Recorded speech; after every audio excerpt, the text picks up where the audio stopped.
I don't need to go over all of them, but here's some more. And some of this stuff is, behavior, right? So cigarette taxes. Cigarette taxes, if you increase that from $2 and 2.5 cents to $3, it'd bring in about $81 million a year.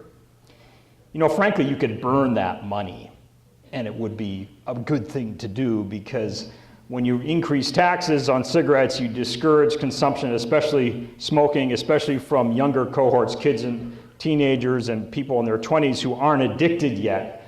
And so if you prevent them from getting addicted, then you decrease public health costs.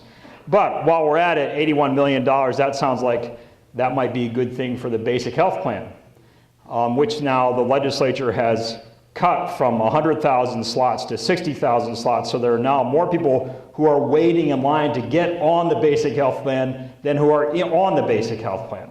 So there's some other things here have to do with obesity, diabetes, like the pop syrup, B&O credit, and sales tax on candy and gum, et cetera, but I don't need to go into all these. I want to talk about something, I want to sort of shift gears a little bit, and that is, actually before I do that, there is one other sort of B&O tax that sticks in my craw, and I hope it sticks in your craw too, is that if, when people send their kids to private school, those private schools are excused from paying any B&O tax on the tuition. So it's a sort of like state support of private schools. We lose about $20 million a year because of that one tax loophole. All right, so one thing that has sort of been avoided from the discussion about the deficit is that it's always sort of phrased like the government should be like the typical family, balance its books like the typical family. Now, first of all, the typical family doesn't balance its books, right? They have mortgages, they have credit card payments, they have auto loans. So it's a joke to say, oh, we should be like the typical family. Unfortunately, that's not the way it works.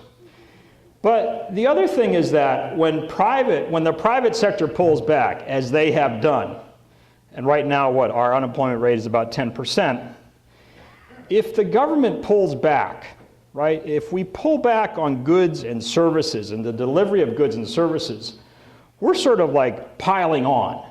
So we're saying, we're going to make this recession worse because we're not going to spend government money.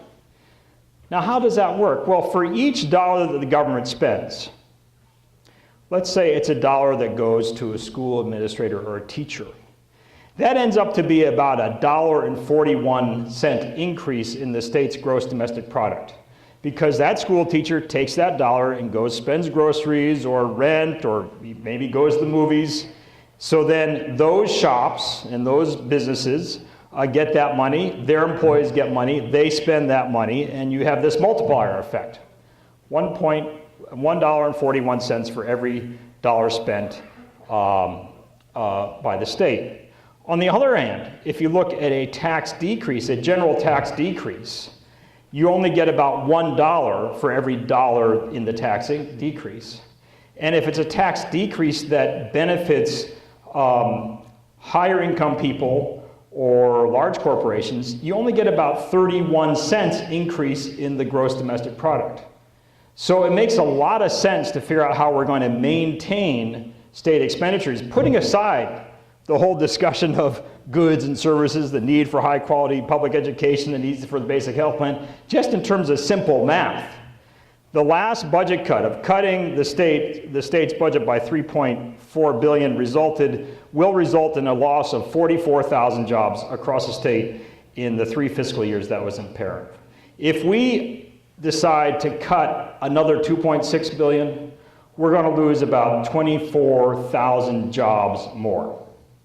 So when the legislature says they want to take a balanced approach to this budget climate, and so instead of cutting $2.6 billion or $2.4 billion, they're only going to cut $1 billion and then raise taxes for the rest.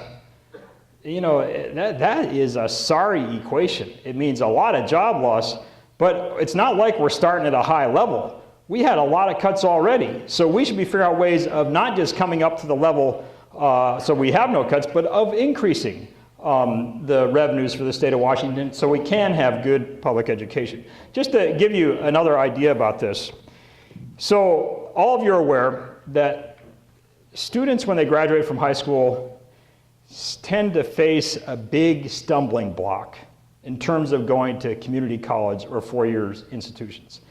And it's getting worse and worse. And that stumbling block is tuition, right? So at the University of Washington, it increased 14% this year. It's going to increase another 14%. Community colleges, it's going to increase 50% over 2 years.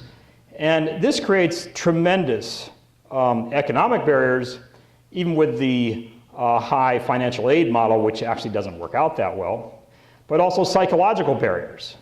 So even if the money's there, the student's going to say, I can't do that. That's just not going to be possible for me to do that.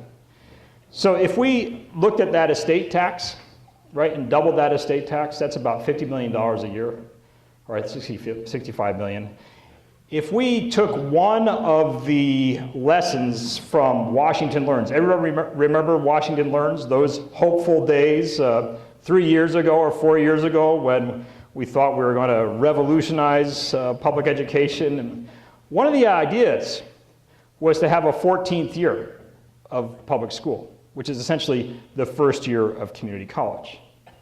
If we did that, if we said to every high school graduate that they were entitled to 1 year of tuition at a community college, or the equivalent at the University of Washington, which would be about 1 term, then all of a sudden you eliminate this significant psychological and financial barrier for those children and their families.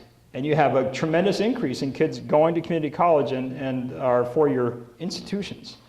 And when they get in, they may find out, boy, I can do this. I like this. I didn't think I was going to be able to do it, but I can. I like it. I want to be able to graduate from here. And then in that 1 year, they can work with the financial aid offices of the community colleges and figure out how they're going to pay for the second year. Or in that 1 term, they can work with the financial aid offices of the universities and do the same thing. That would cost about $50 million. Interesting trade-off. You could double the estate tax for 200 estates in the state of Washington, and you could fully fund the 14th year of public education for the students in our state.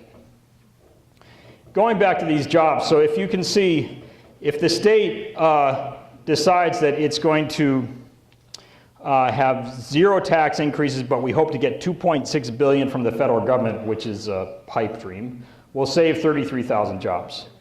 If we're going to increase our taxes by $1 billion and get $1.6 billion, we'll still have saved about 24,000 to 30,000 jobs. But if we decide, if you drop down to the end,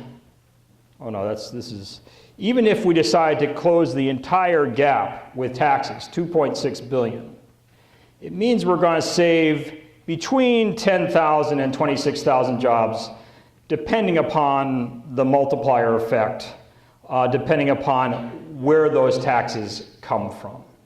So if we're interested in not piling on to this recession, but coming out of it, we should be looking for ways of increasing revenues so we can save jobs and fully fund public services. So that's a little briefing about the current short-term situation.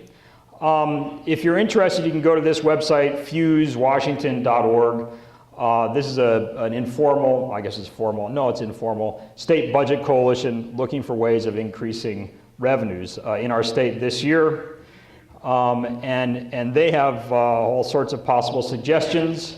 And I would say to you, when you talk to your legislators tomorrow and they say, geez, this is a really terrible budget situation, what are we going to do? You should have some solutions. Say, okay, here's a way to get $65 million. Why not do this? And just go ahead and have that discussion with them. But that's the short